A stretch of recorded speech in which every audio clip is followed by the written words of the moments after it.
Hello friends, welcome to our YouTube channel Brain for Code learning.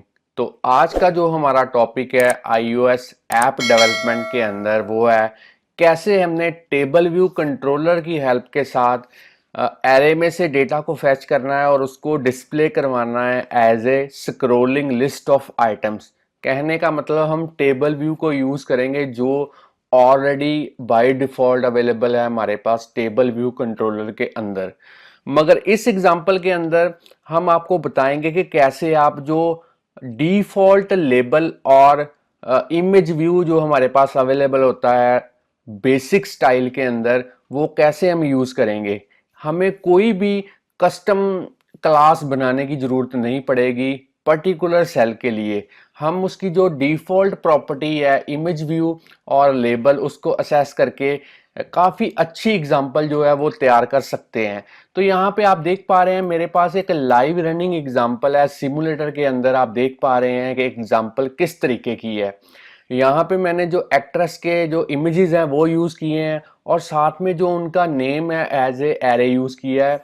जो images हैं वो मैं आपको दिखा दूंगा किस तरीके से आपने डायमेंशन उसकी सेट करनी है। तो इस तरीके की एग्जांपल कैसे आज आपने डेवलप करनी है वो हम सीखेंगे। तो सबसे पहले काफ़ी एग्जांपल्स के अंदर मैंने जो पिछले चैनल के ऊपर कुछ पिछले दिनों में अपलोड किए हैं उसमें मैंने आपको बताया था कि थ्योरी कैसे वर्क करती है टेबल व्यू कंट्रोलर की। तो चलिए इसको आप नोट डाउन कर लें कॉपी के ऊपर, वीडियो को पॉज करके फिर एक बार मैं आपको बेसिकली बता देता हूँ टेबल व्यू कंट्रोलर करता क्या है।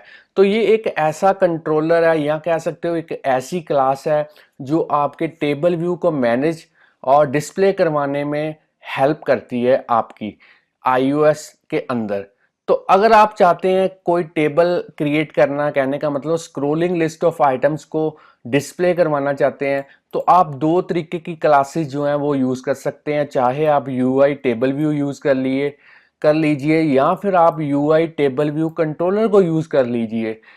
अगर आप टेबल व्यू कंट्रोलर को यूज़ करते हैं तो काफ़ी अच्छा रहेगा आपके लिए, क्योंकि इसमें काफ़ी सारी कॉन्फ़िगरेशन जो है आपको नहीं करनी पड़ेगी। मगर मैं आपको दोनों तरह की एग्जांपल बताऊंगा आज जो हम टेबल व्यू कंट्रोलर यूज़ करेंगे, और बाद में कभी जब भी मैं चैनल के ऊपर वीडियो अपलोड करूंगा तो मैं उसमें आपको टेबल व्यू जो UI टेबल व्यू है उसके बारे में आपको बता दूंगा। तो चलिए आज की एग्जांपल हम शुरू करते हैं। सबसे पहले एक्स कोड के अंदर जो प्रोजेक्ट मेरा बना हुआ है इसको मैं क्लोज कर देता हूं। एक नए प्रोजेक्ट के साथ शुरुआत करेंगे। तो चलिए यहां से एक नया प्रोजेक्ट क्रिएट करते हैं और यहां पे सिलेक्ट करते हैं फाइल न्यू प्रोजेक्ट। अब आपने यहां पे जो है सिंगल व्यू ऐप उसको सिलेक्ट करना है, नेक्स्ट पे क्लिक करना है। अब आपने यहाँ पे प्रोजेक्ट का जो नेम है वो प्रोवाइड करना है। तो मैं यहाँ पे लिख देता हूँ example9। तो आप जो नेम है वो आप कोई भी रख सकते हैं। बाकी जो सेटिंग्स हैं वो आपने डिफ़ॉल्ट रहने देनी है। जो लैंग्वेज मैं यूज़ कर रहा हूँ आज की एग्जांपल के लिए वो है स्विफ्ट। तो चलिए इसको मैं नेक्स्ट कर देता हूँ। अब आपने यहाँ पे क्या करना है, अब आपने यहाँ पे एक फोल्डर क्रिएट करना है पाथ सेलेक्ट करने के बाद, जहाँ पे भी आप प्रोजेक्ट का जो सारा सोर्स कोड है वो सेव करवाना चाहते हैं। तो मैं यहाँ पे एक फोल्डर क्रिएट कर देता हूँ table view controller basic image view. तो चलिए ये नेम मैंने फोल्डर का रख दिया, इसको मैं क्रिएट कर देता हूँ। अब फाइनल क्रिएट के ऊपर क्लिक करते हैं। तो फ्रेंड स्टूडेंट जो प्रोजेक्ट मेरा है वो क्रिएट हो चुका है। बिल्ड सेटिंग के अंदर मैं आपको दिखा देता हूँ जो वर्जन मैंने स्विफ्ट का यूज़ किया है वो है स्विफ्ट 5 और जो एक्स कोड का मेरे पास वर्जन है वो है 10.2.1। तो चलिए अब हमारी जो एग्जांपल है वो स्टार्ट करते हैं। सबसे पहला काम जो है आपने मेन डॉट स्टोरी बोर्ड के अंदर जाना है और बाय डिफ़ॉल्ट हमारे पास जो यहाँ पे व्यू कंट्रोलर अवेलेबल है इसको हमने सेलेक्ट करना है और डेल की को प्रेस करना है ताकि इसको हम डिलीट कर दें। अब हमने इसी तरीके से जो view controller dot Swift class file है इसको भी हमने रिमूव कर लेना है डिलीट की प्रेस करने के बाद। अब हमारे पास नेक्स्ट स्टेप क्या है वो है हमने लाइब्रेरी के अंदर जाना है, यहाँ पे क्लिक करके और यहाँ पे सर्च करना है आपने टेबल। जैसे ही सर्च करेंगे टेबल आपके पास तीन तरह के जो एलिमेंट्स हैं वो अवेलेबल होंगे। इनमें से हमने जो एलिमेंट यूज़ करना है वो है टेबल व्यू कंट्रोलर। तो चलिए इसको ड्रैग एंड ड्रॉप करते हैं अपनी स्क्रीन के ऊपर, अपने स्टोरी बोर्ड के ऊपर।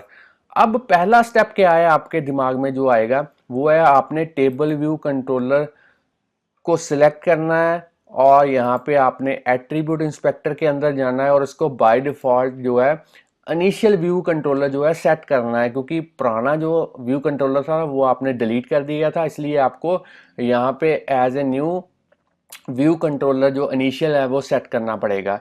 अब आपने क्या करना है, सेल को सिलेक्ट करना है और यहाँ पे जो इसका साइज एट्रीब्यूट के अंदर आपने जो रो की हाइट है वो आपने 120 देनी है, क्योंकि जो इमेजेस मैं यूज़ कर रहा हूँ वो बेसिकली 100 बाय 100 की डायमेंशन की हैं, तो थोड़ी सी डायमेंशन यहाँ पे रो की हाइट जो है वो ज़्यादा लेंगे। अब आपने इसी तरीके से टेबल व्यू को सिलेक्ट करना है और इसकी भी जो रो हाइट है वो आपने 120 कर देनी है। चलिए आपने फिर से सेल को सिलेक्ट करना है और इसके जो एट्रीब्यूट इंस्पेक्टर है उसके अंदर जाना है और यहाँ पे आपको एक ऑप्शन मिलेगी आइडेंटिफायर। तो ये सेल को जो है आइडेंटिफाई करने के लिए आप यहाँ पे कोई भी नेम जो है वो यहाँ पे लिख सकते हैं, टाइप कर सकते हैं, मगर इसी नेम को आपने कोडिंग के अंदर यूज करना है, तो सेम नेम आपको कोडिंग के अंदर यूज करना पड़ेगा। अब आपका जो नेक्स्ट स्टेप है वो आपने यहाँ पे जो स्टाइल है इसको बेसिक कर देना है। तो जैसे ही आप स्टाइल को बेसिक करेंगे आप देख पा रहे हैं आपका यहाँ पे सेल का जो व्यू है वो थोड़ा सा चेंज हो चुका है, एक आपके पास लेबल निकल के आ रहा है जो बाय डिफॉल्ट आपके पास अवेलेबल होता है। अब आपने नेक्स्ट स्टेप क्या करना है, यहाँ पे एक आपने फाइल जो है वो क्रिएट करनी है, कोको टच क्लास जो है वो क्रिएट करनी है, क्योंकि हमने खुद से जो टेबल व्यू कंट्रोलर था वो ऐड किया था, मगर इसकी जो क्लास फाइल है वो आपको बनानी पड़ेगी। तो इसको मैं नेक्स्ट कर देता हूँ। अब आपने यहाँ पे जो क्लास का जो नेम है वो लिख देना है माई, कोई भी नेम आप लिख सकते हैं यहाँ पे, माई टेबल व्यू कंट्रोलर। माई इसलिए मैंने लगा दिया ताकि आपको डिटेक्ट करने में आसानी हो जब भी हम कस्टम क्लास को सेट करेंगे टेबल व्यू कंट्रोलर के अंदर। तो एक चीज आपने ध्यान में रखनी है, जो ये वाली आपने क्लास क्रिएट करनी है ये किस क्लास की सब क्लास होनी चाहिए, यूआई टेबल व्यू कंट्रोलर की सब क्लास होनी चाहिए, तभी ये प्रोजेक्ट वर्क करेगा। अब हमने नेक्स्ट के ऊपर क्लिक करना है। अब आपने क्रिएट के ऊपर क्लिक करना है। तो यहाँ पे आप देख पा रहे हैं माई टेबल व्यू कंट्रोलर जो है वो यहाँ पे फाइल जो है वो बन चुकी है। मैंने वहां से ड्रैग एंड ड्रॉप इसको प्रोजेक्ट के अंदर कर दिया है। अब आपने नेक्स्ट स्टेप क्या करना है, मेन डॉट स्टोरी बोर्ड के अंदर जाना है और आपने यहाँ पे आउटलाइन के अंदर टेबल व्यू कंट्रोलर को सिलेक्ट करना है और यहाँ पे आप देख पा रहे हैं आइडेंटिटी इंस्पेक्टर के अंदर आपने जो कस्टम क्लास है वो यहाँ पे सेट करनी है। वो सेम क्लास आपने सेट करनी है जो अभी मैंने आपको क्रिएट करवानी बताई। तो चलिए मैंने क्लास जो है वो सेट कर दी है, एंटर प्रेस कर दिया है।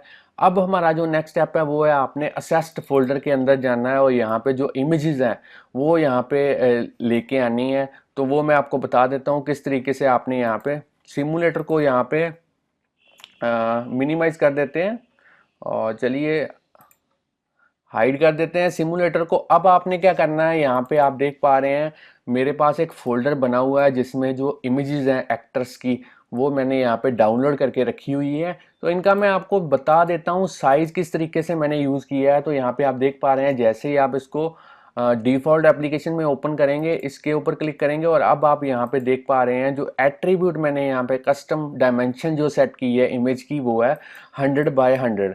तो ये मैंने सारी इमेजेस को सेम डायमेंशन यूज़ की है। तो इन सारी इमेजेस को अब हम सिलेक्ट करेंगे माउस की हेल्प के साथ और ड्रैग एंड ड्रॉप करेंगे इस असेस्ड फोल्डर के अंदर। तो चलिए इमेजेस मेरे पास यहाँ पे आ चुकी हैं। अब मेरा जो नेक्स्ट स्टेप है वो है इन इमेजेस को मैंने यूज करना है अपने प्रोजेक्ट के अंदर। तो सबसे पहले मेन डॉट स्टोरी बोर्ड के अंदर चलते हैं और यहाँ पे सेल को सिलेक्ट करते हैं। अब आपने यहाँ पे एट्रीब्यूट इंस्पेक्टर के अंदर जाना है और कोई भी बाय डिफॉल्ट एक इमेज जो है यहाँ पे सिलेक्ट कर देनी है। तो चलिए मैं यहाँ पे सेट कर देता हूँ अनुष्का। अब हम क्या करेंगे, अब हम कोडिंग की तरफ जाएंगे क्योंकि काफ़ी सारा हमारा जो काम है वो कंप्लीट हो चुका है। अब हमने यहाँ पे माई टेबल व्यू कंट्रोलर के अंदर जाना है। बाकी विंडोज़ को मैं हाइड कर देता हूँ यहाँ पे। और सबसे पहले जो अनयूज्ड यहाँ पे कोडिंग है, जो कमेंटिंग लाइन है, उनको मैं डिलीट कर देता हूँ ताकि प्रोजेक्ट को समझने में आपको जो है वो आसानी रहे।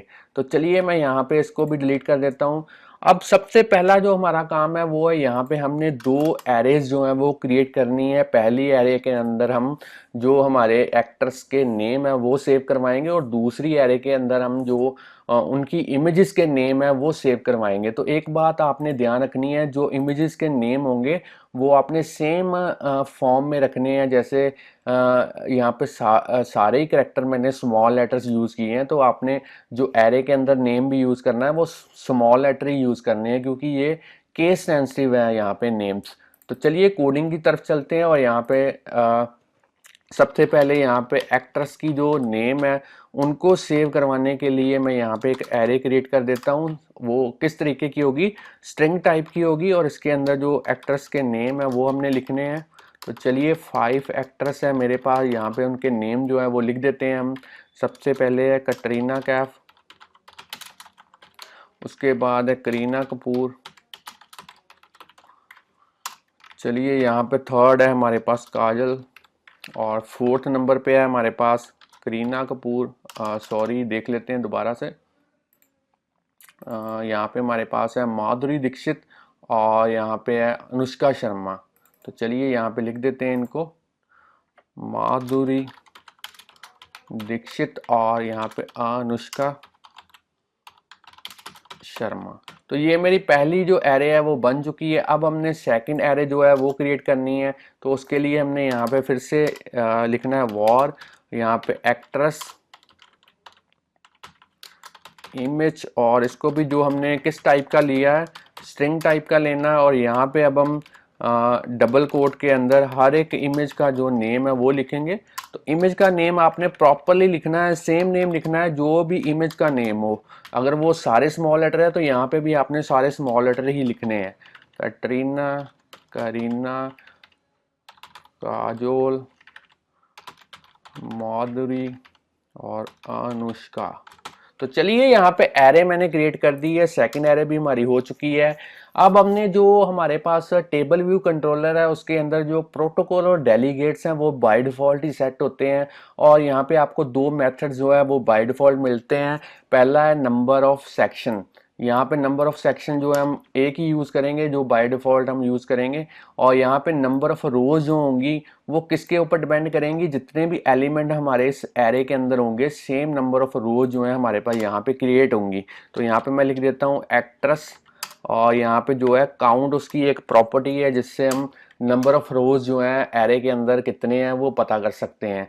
अब हमने यहाँ पे एक लिखना है सेल फोर। जैसे ही आप सेल फोर लिखने की कोशिश करेंगे एक मेथड आपके पास निकल के आएगा टेबल व्यू, जिसके अंदर पैरामीटराइज जो एलिमेंट होगा वो होगा सेल फोर रो एट। इसके अंदर हमने कोडिंग करनी है। तो इसके लिए सबसे पहले आपने एक सेल क्रिएट करना है, उसके लिए एक वेरिएबल यूज करेंगे। सेल किस टाइप का होगा, UI table view cell type का होगा, इसको हम ऑप्शनल कर देते हैं। और उसके बाद हम टेबल व्यू ऑब्जेक्ट के थ्रू एक मेथड को कॉल करेंगे जिसका नेम है DQ रीयूजेबल सेल। और यहाँ पे जो सेल का आइडेंटिफायर है वो यूज करेंगे, यहाँ पे लिखेंगे इंडेक्स पाथ।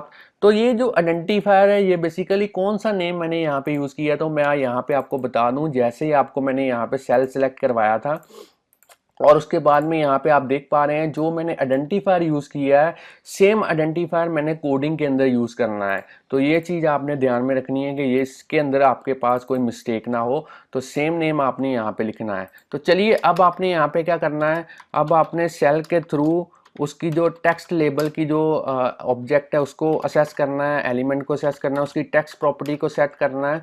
और यहाँ पे जो वैल्यू कहाँ से आएगी वो आएगी हमारी जो एक्ट्रेस वाली एरे है उसमें से आएगी। और उसका कौन सा एलिमेंट आएगा वो हम पता करेंगे, कौन सी रो को हम क्रिएट करने वाले हैं इंडेक्स पाथ डॉट रो के थ्रू। वो पर्टिकुलर रो का नंबर जो होगा उसके अकॉर्डिंगली जो एरे के अंदर एलिमेंट का नंबर होगा वो असेस होगा। इसी तरीके से सेल के अंदर जो बाय डिफ़ॉल्ट हमारे पास इमेज व्यू अवेलेबल है उसको असेस करेंगे, उसके अंदर इमेज को जो है सेट करेंगे, वो हम यूआई इमेज के थ्रू सेट करेंगे। अब हमने यहाँ पे जो है नेम्ड वाला जो पैरामीटर है, जो मेथड है वो यूज़ करना है, उसको पास करना है हमने।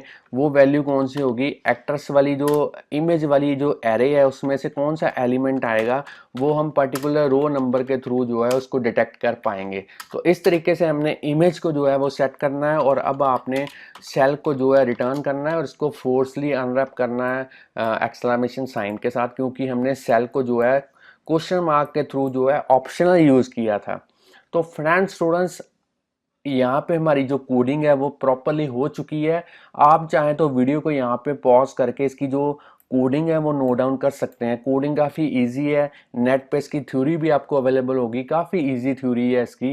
पहले सेल क्रिएट करना है, फिर सेल के जो एलिमेंट्स हैं उनकी जो वैल्यूज़ हैं वो सेट करनी है, और बाद में सेल को रिटर्न करना है। जब भी आपकी जो टेबल है वो क्रिएट होगा, हर एक रो के लिए ये वाला मेथड कॉल होगा, और इस अकॉर्डिंगली हमारा सेल जो है वो बनेगा, और वो पर्टिकुलर सेल वहाँ पे जो है बनता चला जाएगा, और एक हमारे पास स्क्रोलिंग लिस्ट ऑफ आइटम्स जो है वो यहाँ पे डिस्प्ले होंगी सिमुलेटर के अंदर। तो चलिए अब हम इस प्रोजेक्ट को रन करते हैं, और यहाँ पे मेरे पास सिमुलेटर आप देख पा रहे हैं, मैंने यहाँ पे डिस्प्ले करवा दिया है। तो ऐप जो है वो इंस्टॉल हो चुकी है, और यहाँ पे जो डेटा है हमारे पास वो प्रॉपरली जो है वो डिस्प्ले हो चुका है। तो फ्रेंड्स स्टूडेंट्स, इस तरीके से आप जो है बिना कोई कस्टम सेल क्रिएट किए डिफ़ॉल्ट इमेज व्यू और लेबल को यूज़ करके एक काफ़ी सारी अच्छी एग्जांपल जो है वो क्रिएट कर सकते हैं। तो फ्रेंड्स स्टूडेंट्स, अगर आपको आज की एग्जांपल के बारे में नॉलेज मिल चुकी है तो जल्दी से इस वीडियो को लाइक कीजिए, और अगर इसी तरीके से आप इस चैनल के ऊपर वीडियोस चाहते हैं, डेली कुछ ना कुछ लर्न करना चाहते हैं iOS ऐप डेवलपमेंट के अंदर और अदर प्रोग्रामिंग लैंग्वेजेस के अंदर, तो जल्दी से इस जो चैनल को सब्सक्राइब कीजिए। और अगर आप कोई भी अपकमिंग वीडियो किसी पर्टिकुलर टॉपिक के ऊपर चाहते हैं तो हमें कमेंट करके ज़रूर बताएं। तो thanks friends for watching our videos.